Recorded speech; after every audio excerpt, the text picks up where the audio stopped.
January 26, 1943. The South China Sea stretched grey and restless beneath the dawn, its waves flecked with foam under a pale winter sky.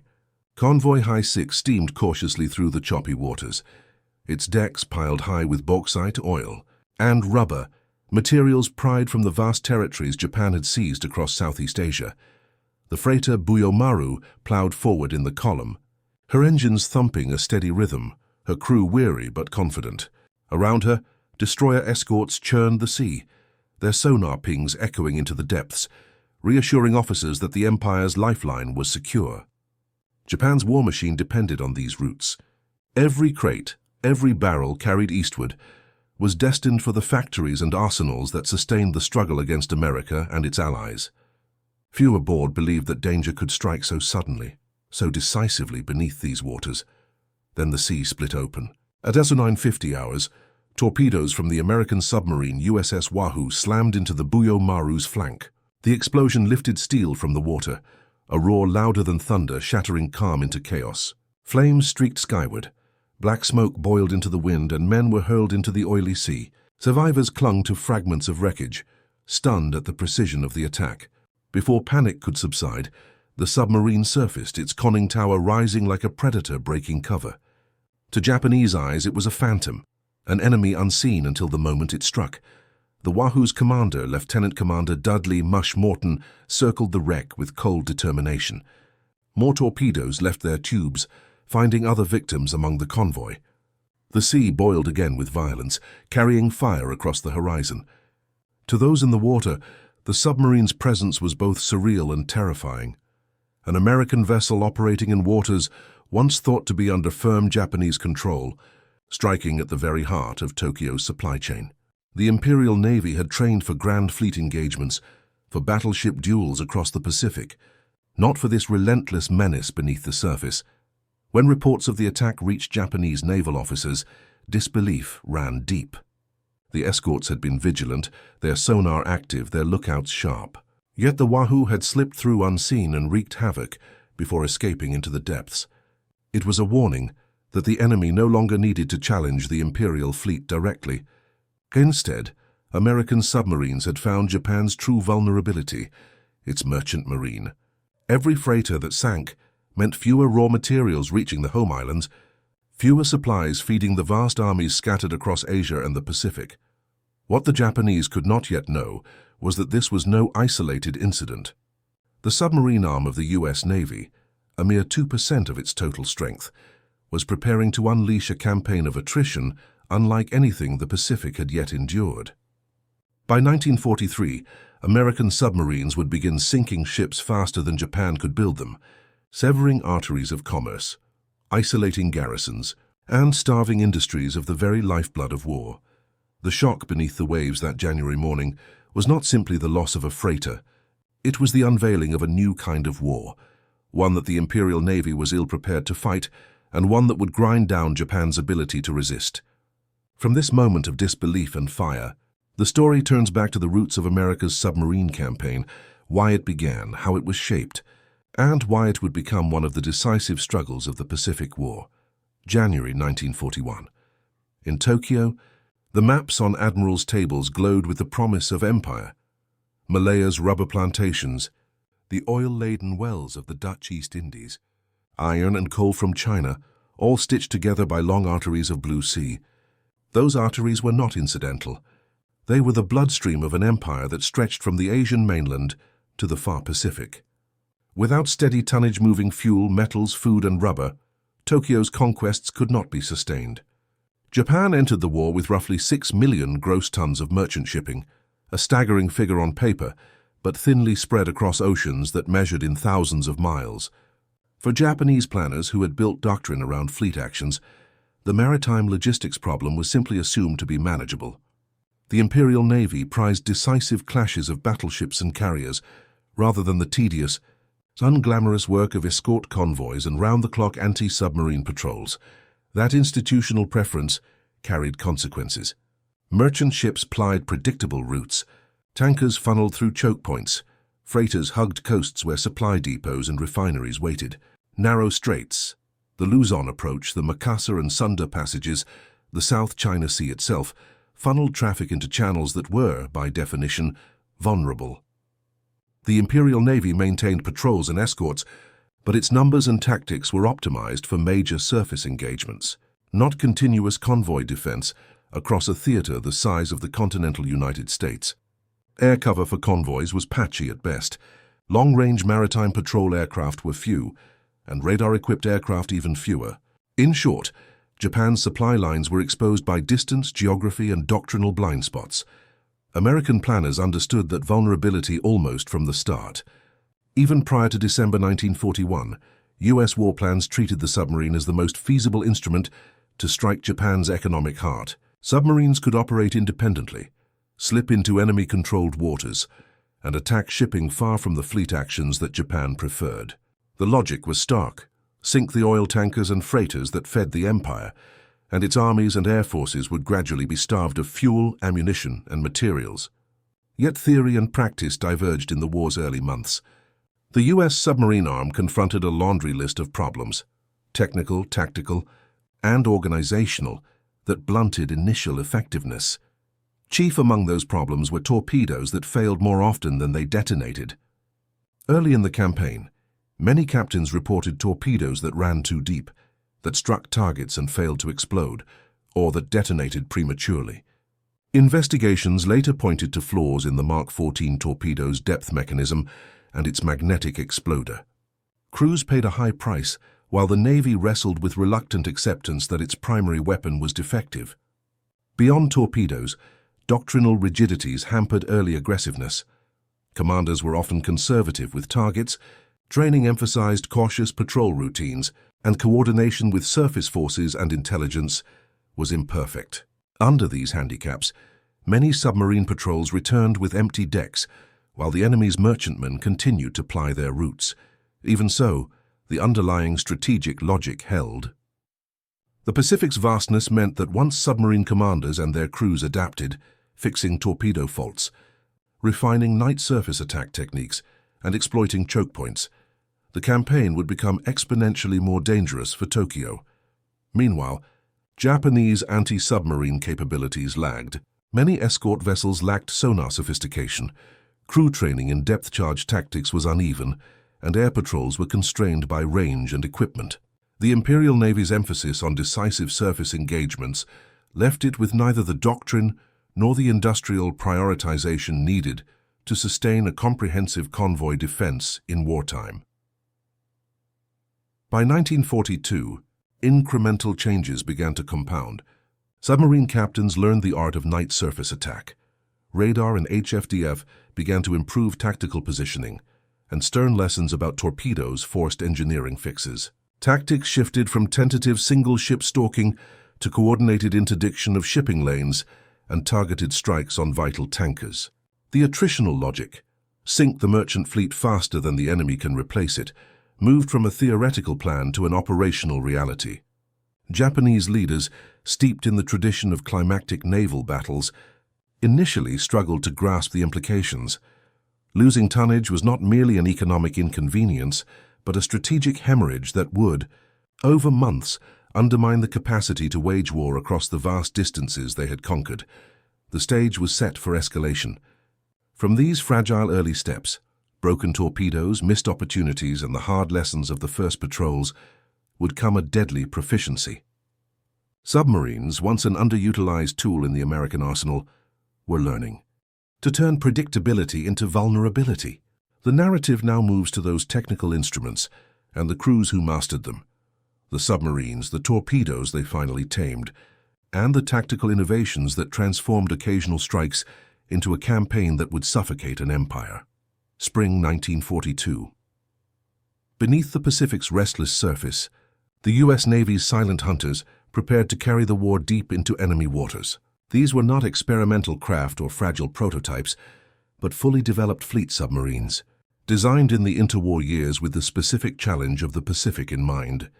Immense distances, scarce bases, and the need for independent operations far from support. The most common of them, the Gato class, embodied this philosophy. At 311 feet in length and displacing 1,525 tons on the surface, a Gato could cross oceans with ease, boasting a range of more than 11,000 nautical miles at a steady cruising speed of 10 knots. Its diesel-electric drive, 4 diesel engines charging batteries that powered electric motors, allowed both endurance on the surface and silent running below. A well-handled boat could remain at sea for 2 full months without resupply, a feat no Japanese vessel could rival. The Gato carried its bite in steel tubes, 6 forward and 4 aft, a total of 10 torpedo tubes capable of unleashing 24 torpedoes per patrol. Later classes like the Balao and Tench refined the design further. Their reinforced hulls allowed safe diving depths of 400 feet, granting submariners a better chance of surviving the increasingly deadly barrages of Japanese depth charges.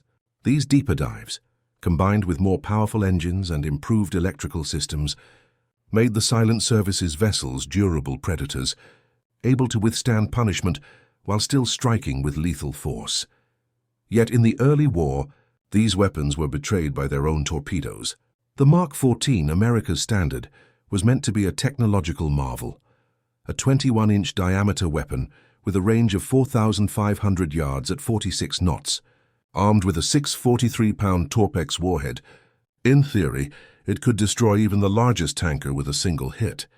In practice, commanders watched in fury as torpedoes passed beneath targets, exploded prematurely, or struck squarely without detonating at all. Magnetic exploders designed to trigger beneath a ship's keel often malfunctioned, while depth-keeping mechanisms ran torpedoes 10 or more feet below their intended course. Reports flooded Navy headquarters, but skepticism and bureaucratic inertia meant solutions came slowly.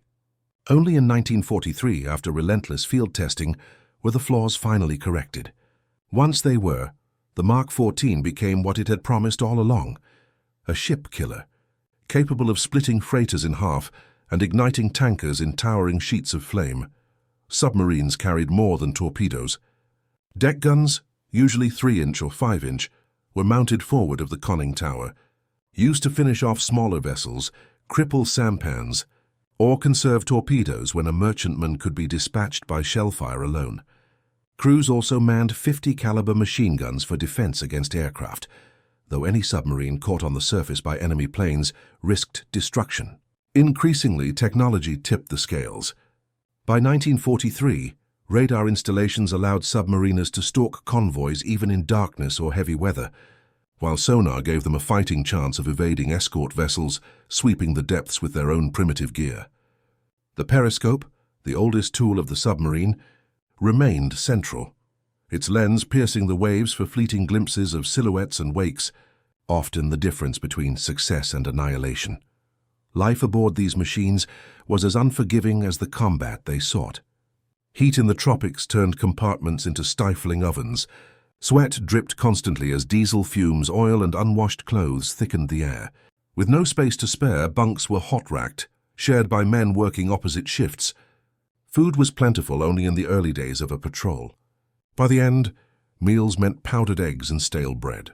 Depth charge barrages tested nerves to breaking, bulkheads quivering with each detonation, light bulbs shattering as men gripped pipes and prayed the next explosion would not split the hull.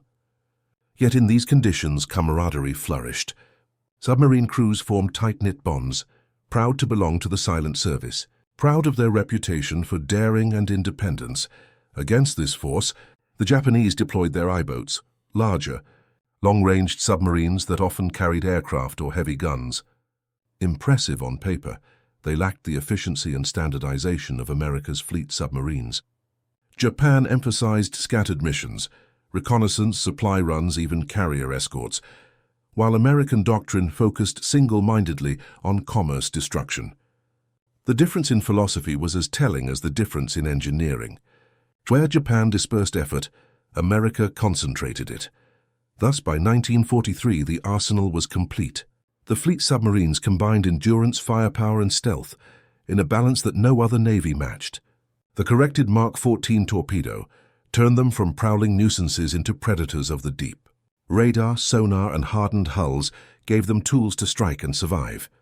With these weapons in hand, the question became not if but when they would transform theory into results. That moment arrived as 1942 gave way to 1943, when the silent service began to carve into Japan's merchant fleet and prove that attrition beneath the waves could decide the fate of Empire's December 1941 barely. Days after the attack on Pearl Harbor, American submarines slipped into the waters around the Philippines with orders to strike Japan's advancing convoys. USS Seawolf and USS Swordfish prowled the Luzon approaches, their commanders tense as troop transports and escorts crowded the seas. Torpedoes surged from their tubes, wakes slicing the surface, only to run too deep, pass beneath targets, or strike and fail to explode. On board, crews cursed in disbelief. The boats had done everything right, yet Japanese shipping continued onward, seemingly invulnerable. These early failures set the tone for the first year of the war. Urgency without results, courage undermined by faulty weapons. As 1942 unfolded, frustration deepened. Reports compiled by Pacific Fleet Submarine Command revealed a staggering truth. More than half of the Mark 14 torpedoes fired either malfunctioned or failed to detonate. Depth mechanisms sent them 10 feet or more below intended tracks. Magnetic exploders triggered prematurely or not at all. Submarine crews risked their lives stalking convoys, only to watch fish after fish streak uselessly past their targets. Commanders like Lieutenant Commander Tyrell Jacobs of USS Sargo reported multiple direct hits that simply bounced off Japanese hulls. For sailors who had expected swift vengeance after Pearl Harbor, the impotence was bitter. Yet amidst the disappointments, sparks of success appeared. On August 10, 1942, USS S-44, one of the aging S-class submarines built in the 1920s, intercepted a Japanese task force retreating from the Battle of Savo Island. At dawn near Kavieng, she fired a spread of torpedoes at the heavy cruiser Kako. Against the odds, 2 struck true, detonating properly. Within minutes, the cruiser rolled and sank, taking over 70 men with her. The first Japanese heavy warship lost to an American submarine. The news electrified the silent service. It proved that even with outdated boats and unreliable torpedoes, submarines could kill giants. The momentum quickened as new leadership took charge. In January 1943, Admiral Charles Lockwood assumed command of the Pacific Fleet submarines. Practical, determined, and unafraid of challenging bureaucracy, Lockwood personally ordered tests on torpedoes at Hawaiian ranges. When he saw them run far deeper than set and fail to detonate on live targets, he forced the Navy to accept what captains had long insisted: the Mark 14 was fatally flawed. Fixes were introduced, magnetic exploders deactivated, depth mechanisms recalibrated, and suddenly the submarine's primary weapon became the devastating tool it was meant to be. With corrected torpedoes, American submarines grew lethal almost overnight. One name became legend: USS Wahoo under Lieutenant Commander Dudley "Mush" Morton. Beginning in January 1943, Morton led patrols into the Bismarck Sea, the South China Sea, and beyond, sinking freighters with a boldness that electrified both his crew and fellow submariners. In February, Wahoo sank multiple transports off Wewak, and by March she left a trail of destruction that shocked Japanese shipping authorities. Morton's patrols symbolized the new phase of the campaign: aggressive, effective, and relentless. The statistics told the story. By the close of 1943, American submarines had sunk more than 1 million tons of Japanese shipping. Convoy reports that once boasted of safe passage now listed losses weekly. Tankers went down with cargoes of irreplaceable oil. Freighters carrying food, bauxite, and rubber never reached their destinations. Japanese escorts struggled with outdated sonar sets and depth charges that rarely reached effective depths. For captains used to commanding the seas, the new threat was maddening. No matter how carefully routes were chosen, no matter how many escorts were added, the American submarines struck again and again. What had begun in 1941 as a campaign plagued by failure was, by 1943, a deadly reality tightening around Japan's empire.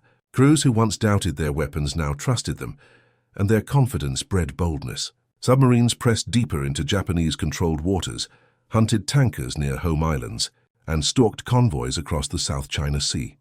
For Japan, the assumption that America's submarine arm was too small to pose systemic risk collapsed beneath the tonnage figures. The learning curve had been steep, but the result was unmistakable. An invisible menace had matured, one that would only grow more devastating in 1944, autumn 1943. Reports from the South China Sea began to read like obituaries. Tankers laden with oil from the Dutch East Indies vanished in sheets of flame. Freighters carrying bauxite and rubber slipped beneath the waves before ever reaching Formosa. Convoy commanders filed desperate radio messages describing night attacks, torpedoes tearing into hulls, and submarines surfacing to finish stragglers with deck gunfire. By December, Japanese shipping losses reached nearly 1.5 million gross tons, a figure that alarmed younger officers but was still rationalized by senior admirals as bad luck, poor seamanship, or the inevitable hazards of war. Few within the Imperial Navy yet admitted that a systemic crisis had arrived. Inside Tokyo's naval staff offices, unease grew. Intelligence summaries noted the rising aggressiveness of American submarines. Crews reported that the enemy no longer attacked cautiously from a distance, but closed in, surfacing under cover of night to rake survivors and crippled vessels with shell fire. The boldness was unnerving, suggesting that the Americans not only had the will, but the confidence to dominate waters once considered secure. Yet many senior officers, steeped in the traditions of decisive fleet action, struggled to reconcile this creeping attrition with their vision of war. They had trained to fight another Tsushima Strait, not an endless duel against commerce raiders lurking in every strait and channel. Skepticism persisted even in the face of mounting evidence. Some admirals attributed the string of sinkings to temporary coincidence or the misfortune of a few unlucky convoys, but captured Allied documents and reports from German liaison officers painted a harsher truth. Unrestricted submarine warfare was official American policy, pursued with deliberate intent. This was no distraction from the real war. It was the real war, striking Japan not at the point of battle, but at the lifeline that sustained its economy. The cultural blind spot was glaring. Merchant shipping had long been considered a secondary concern, left to the periphery of naval doctrine. The Imperial Navy existed to destroy enemy fleets, not to shepherd freighters. Now that neglect was proving fatal. Meanwhile, Allied intelligence monitored the results with growing satisfaction. Japanese oil reserves were shrinking.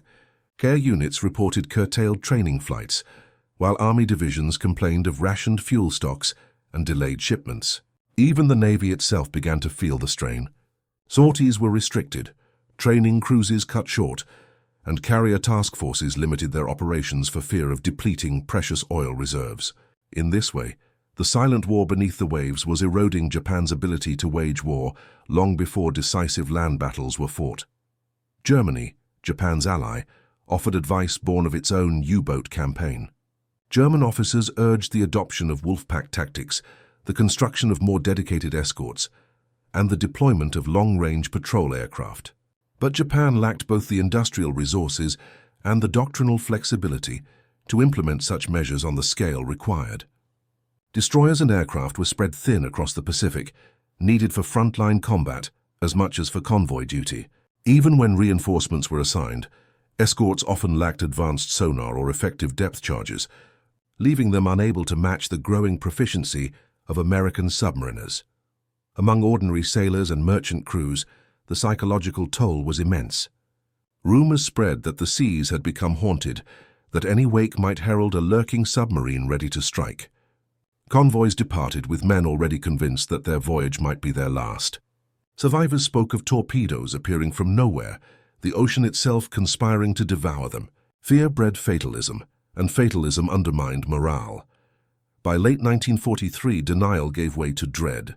What had once been dismissed as bad fortune was now understood as deliberate strategy, an enemy intent on strangling the empire by cutting off its lifeblood.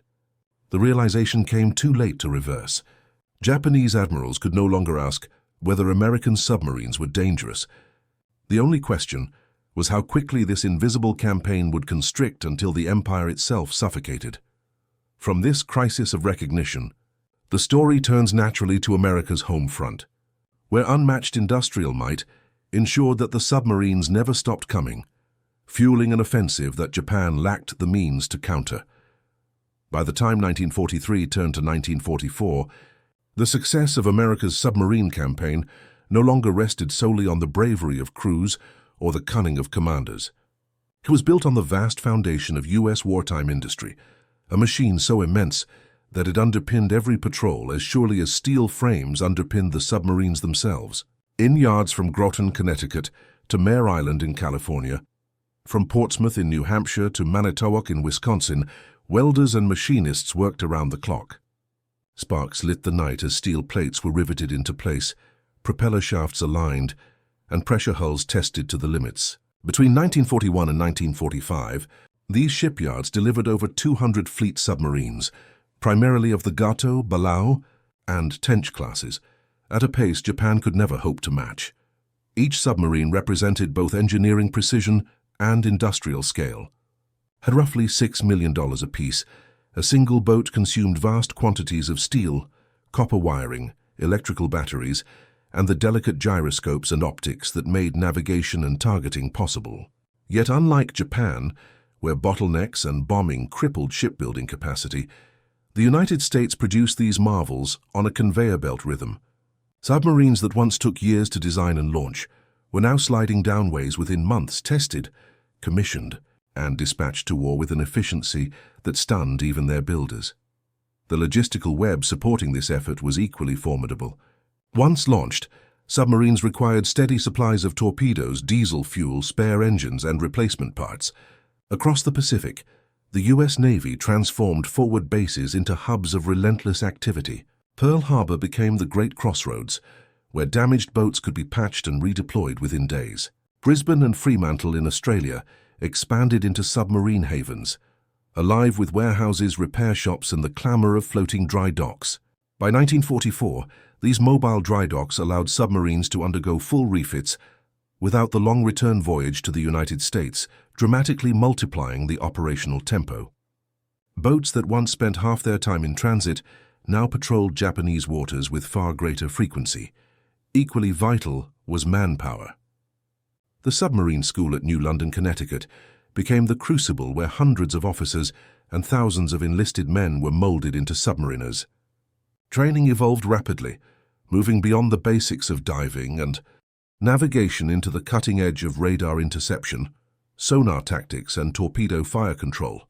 By the time crews shipped out, they were drilled to a razor's edge, prepared for the harrowing demands of depth charge evasion and night surface attacks. This pipeline ensured that every new hull sliding into the Pacific carried not just steel and machinery, but a crew honed for the silent service's unforgiving war. America's factories also solved the torpedo problem with brute force. Once design flaws were corrected in 1943, production surged. Tens of thousands of Mark 14 torpedoes rolled off assembly lines annually, joined later by the improved Mark 18 electric torpedo. There was no longer any danger of shortage. Submarine commanders were encouraged to fire spreads liberally, knowing replacements would always await them at the next port. For a Japanese merchant marine already hemorrhaging tonnage, this abundance was catastrophic. By contrast, Japanese industry faltered. Their merchant fleet shrank faster than it could be replenished, and their submarine arm, though once formidable, dwindled to fewer than 20 boats assigned to commerce defense. Against them stood over 120 American fleet submarines patrolling Pacific waters by mid-1944. The imbalance was staggering. Japanese convoys often sailed with a single escort, sometimes none at all, while the silent service blanketed the Empire's sea lanes, sinking ships faster than they could be launched. Japanese intelligence recognized the scale of the disaster. Reports from 1944 admitted that America was commissioning new submarines every month, while Japan lost merchantmen in equal or greater numbers. The realization struck with dread. An empire built on maritime supply was being slowly strangled by an enemy force that combined doctrine, technology, and industrial might into a single, war-winning weapon system. With this machine roaring at full capacity, the campaign escalated into a storm of steel and fire. By 1944, convoys vanished entire into the deep, and Japan's economic arteries were cut one by one. From the slips of American shipyards to the wrecks littering the South China Sea, the connection was unbroken. Industry itself had become a weapon, and the submarines it delivered would prosecute the Pacific War to devastating effect. By 1944, the silent service had become a weapon of precision and terror, its effect measured not only in steel torn apart, but in the slow strangulation of an empire.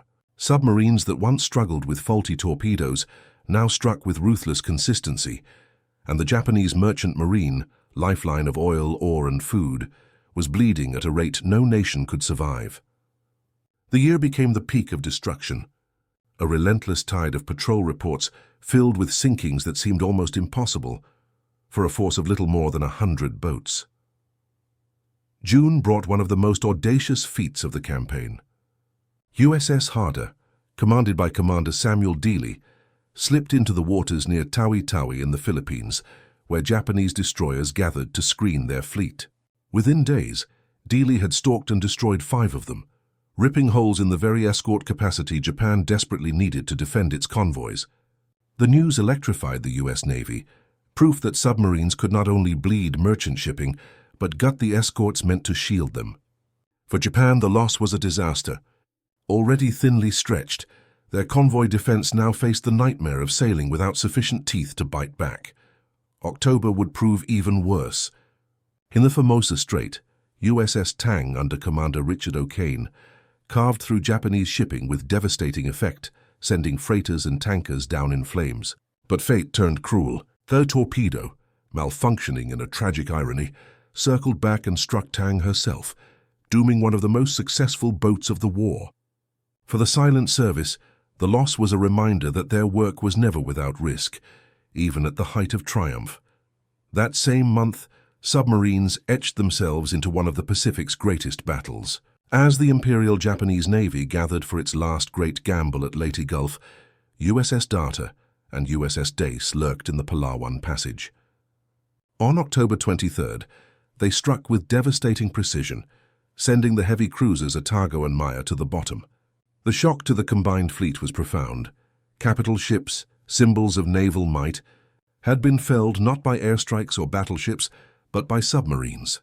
Silent killers striking in narrow seas. For Japan's merchant convoys, October was nothing less than catastrophic. Tankers hauling oil from the Dutch East Indies, lifeblood of the empire, were hunted with merciless focus. USS Ceylon II intercepted and sank the Buyo Maru, a vessel carrying both oil and prisoners of war, an incident that revealed the tragic costs of total war beneath the waves. USS Spadefish prowled the South China Sea, destroying multiple tankers and further draining Japan's dwindling reserves. Each sinking was a nail in the coffin of an economy already strangled by shortages. By year's end, the numbers told the scale of destruction. In 1944 alone, American submarines sank over 3.9 million tons of Japanese merchant shipping, more than half the empire's starting total before the war. The remaining fleet was reduced to half its capacity, with losses too great to replace. Garrison reports from New Guinea, the Philippines, and isolated islands told of starvation, dwindling ammunition, and entire units cut off from supply. Japanese army commanders pleaded for shipments that never arrived, while convoy officers confessed they were sailing into certain death, their escorts too few, and their defenses too weak. The devastation was not only material but psychological. For Japanese sailors, the sea itself seemed cursed, each wave hiding the approach of unseen torpedoes. For American crews, morale soared as their campaign achieved results far beyond their small numbers. A submarine force that represented barely 2% of the U.S. Navy had achieved a disproportionate strategic effect, crippling an enemy from beneath the surface. By the close of 1944, the question was no longer whether Japan could win, but how long it could survive. The silent service had tightened its grip until every Japanese voyage became a gamble. The empire's collapse was no longer a distant possibility. It was a matter of time. And as the campaign pressed into 1945, the unseen war beneath the waves carried an inevitability as decisive as any battle fought on land or in the skies. By 1944, the unseen war beneath the Pacific waves had become as much a battle of minds as of machines. For Japanese sailors, every voyage began under a shadow. They knew that beyond the horizon, beneath the surface, torpedoes might already be streaking toward them. Convoys took to calling their routes Shinigami no Michi, death roads. The name reflected more than superstition. Month after month, comrades vanished in sudden blasts, their ships consumed by fire and smoke. The survivors who clung to rafts or drifted in oil-slicked seas carried home stories of horror. tankers exploding in towering fireballs. The night sky lit orange by burning fuel. The water itself turned to flame. Fear bred rumor. Whispers spread that American submarines possessed supernatural powers, that they could see in the dark, that they could vanish into the sea as if the ocean itself protected them. Some sailors swore that wakes appeared from nowhere, followed seconds later by the roar of an explosion. Others claimed the Americans had built weapons that struck from beyond sight, a dread reinforced by the stealth of radar and sonar, tools unknown to most Japanese crews. For men sailing without hope of air cover or adequate escorts, every ripple became suspect, every shadow a threat. The psychological toll extended beyond the sea lanes. In the Japanese home islands, the collapse of shipping brought shortages that gnawed at civilian life. Rice rations dwindled, fuel supplies evaporated, and medicines became scarce. Women queued for hours to collect meager portions, while children grew up in households where the daily fear was not bombardment but hunger. Factories slowed as coal shipments failed to arrive, and entire industries staggered under the weight of missing raw materials. The submarine war, invisible to most civilians, nevertheless made its presence felt in every empty shelf and thin meal. Within the U.S. Navy, the silent service bore burdens of its own. Life on patrol tested nerves to the breaking point. Weeks spent inside a steel tube left men longing for fresh air and open space. Heat in tropical patrol zones baked compartments until sweat ran constantly, and stale air grew heavy with diesel fumes and unwashed bodies. When depth charges rained down, the psychological strain sharpened into terror. Men clutched pipes as explosions rocked the hull, light bulbs shattered, and bulkheads groaned with the pressure of the deep. Veterans later recalled the eerie quiet that followed an attack, when crew members stared at one another in silence, each man wondering if the next pattern of charges would split the boat.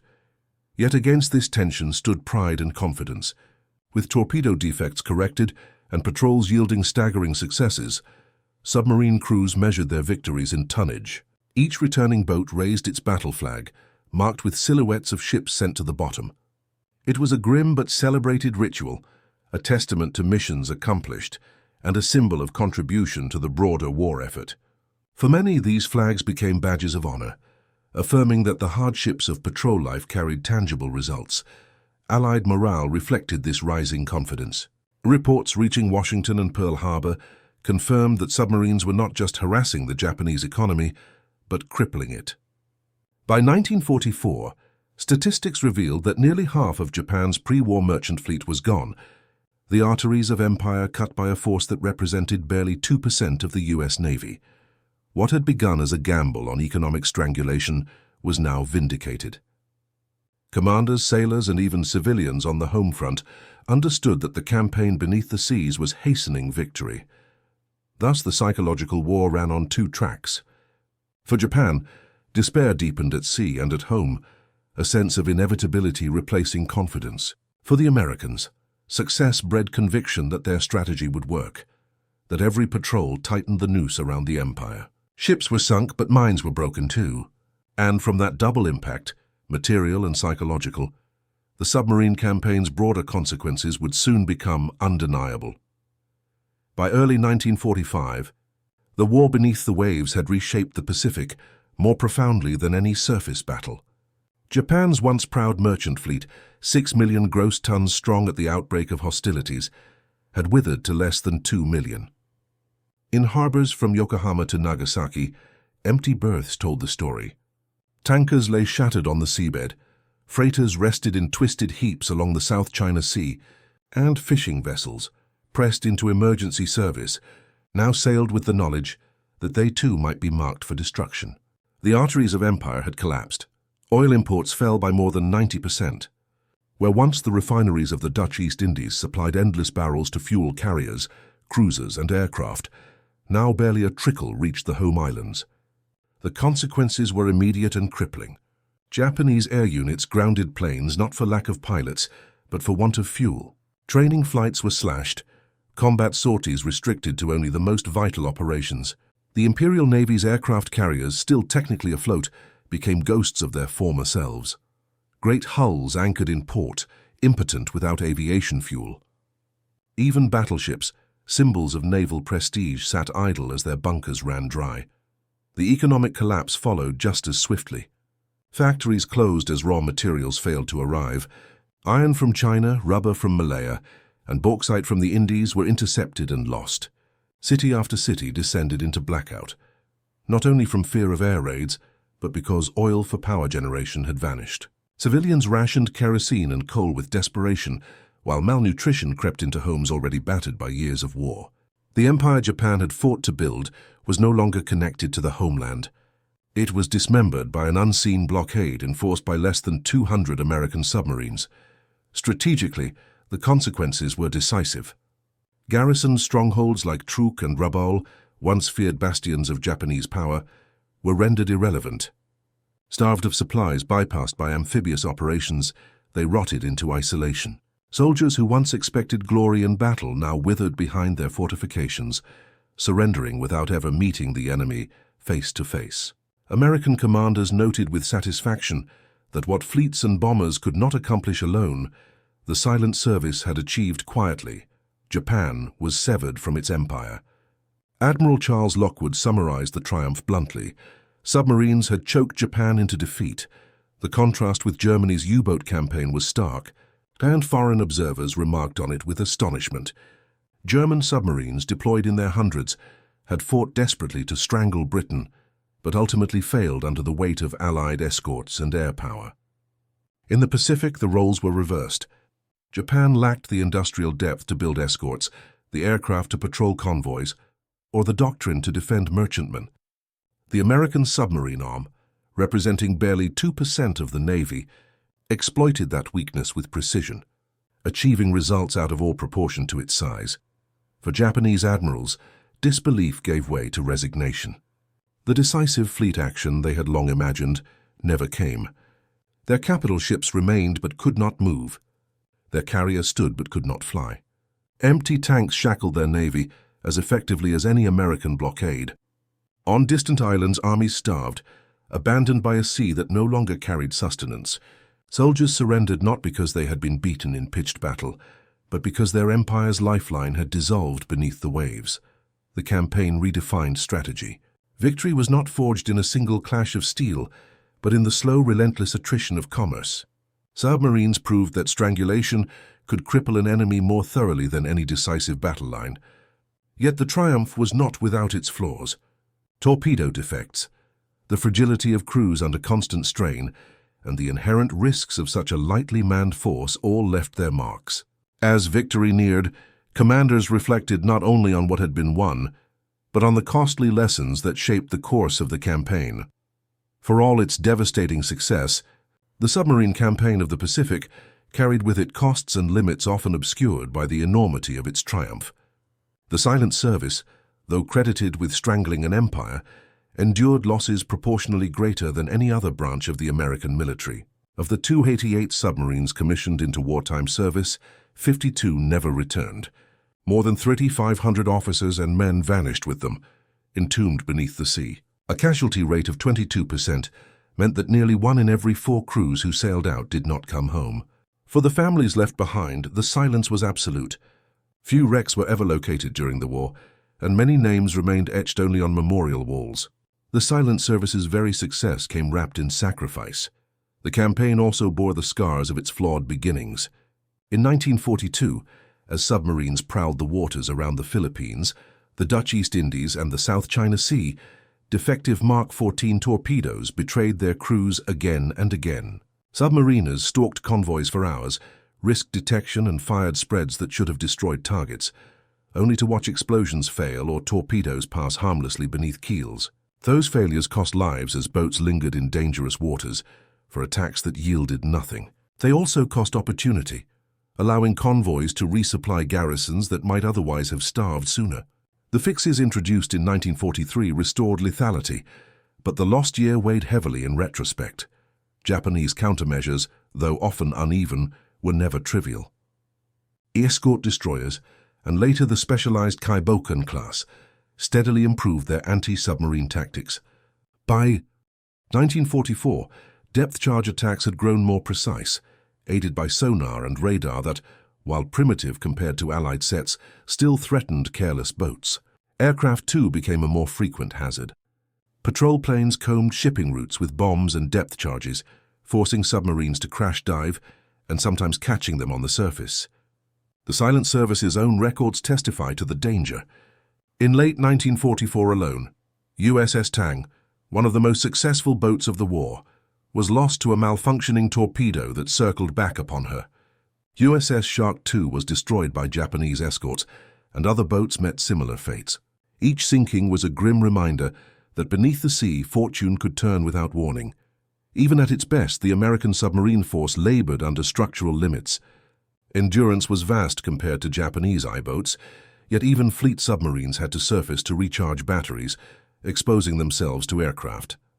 Radio silence often constrained coordination. Unlike German U-boats, which experimented extensively with wolfpack tactics, American submarines usually hunted alone. Not until the final year of the war did coordinated patrol lines and group ambushes become common practice. And even then, success owed more to Japanese weakness than to perfected American doctrine. Adaptation, however, became the Silent Service's hallmark. Radar transformed the night surface attack into a signature tactic, allowing submarines to approach unseen, fire, and vanish into darkness. Torpedo defects were corrected, and new designs, including the Mark 18 electric torpedo, added variety to the arsenal. Forward bases such as Fremantle and Pearl Harbor shortened refit cycles, aided by floating dry docks that could patch damaged boats within days. Crews themselves refined methods, establishing ambushes at choke points like the Luzon Strait, laying patrol lines across shipping lanes, and learning when to conserve torpedoes and when to expend them in spreads. Each adaptation multiplied the force's effectiveness while keeping risk within tolerable bounds. Still, life aboard remained perilous. Depth charge barrages left crews shaken, their nerves frayed by the groaning of hull plates under pressure. Men endured claustrophobic patrols in stifling heat, where stale air and sweat mixed with the smell of diesel oil. For all their victories, submariners never escaped the knowledge that each dive might be their last. That combination of bravery and constant risk defined their service as much as the tonnage totals. To understand the submarine campaign fully is to acknowledge both halves of its story. It was triumph, yes, the strangling of an empire with less than 200 boats, but also sacrifice, frustration, and peril. The Silent Service adapted brilliantly, overcoming limitations that might have doomed lesser forces, yet it paid in blood for every lesson learned. As the war neared its end, that balance of cost and achievement shaped not only memory but the evolution of naval doctrine. From these experiences would grow the post-war legacy of submarine warfare, carried forward into the Cold War and beyond. When Japan surrendered in August 1945, the scale of the submarine campaign's achievement stood plain in the records of both navies. American boats had sent 1,314 merchant ships and 201 warships to the bottom, a staggering total of more than 5.3 million gross tons. Submarines represented only 2% of the U.S. Navy's personnel and hulls, yet they accounted for 55% of all Japanese maritime losses.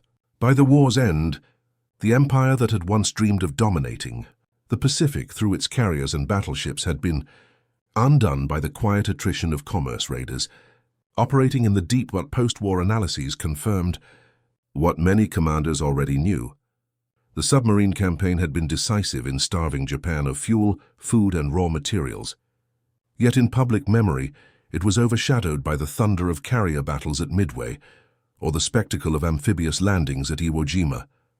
The Silent Service had waged a hidden war, its victories recorded not in photographs of fleets ablaze, but in dry tonnage statistics and the slow, inexorable collapse of an enemy's economy.